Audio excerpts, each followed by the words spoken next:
How to do it on TikTok. Hello everyone, welcome to this channel. I'm here to help you out today. So without any delay, let's get started.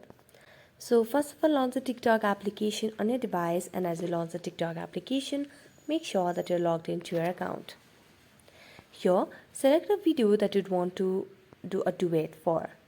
So simply select on the share icon at the bottom right corner of the screen, and as you do that, you'll be able to see different options.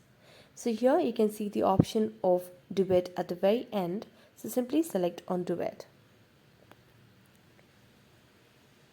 And as you do that, you can just wait for a while to give you the access to Duet.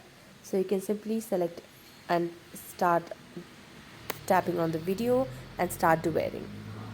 So that's how you can do it on TikTok. So thank you so much for watching this video and see you next time.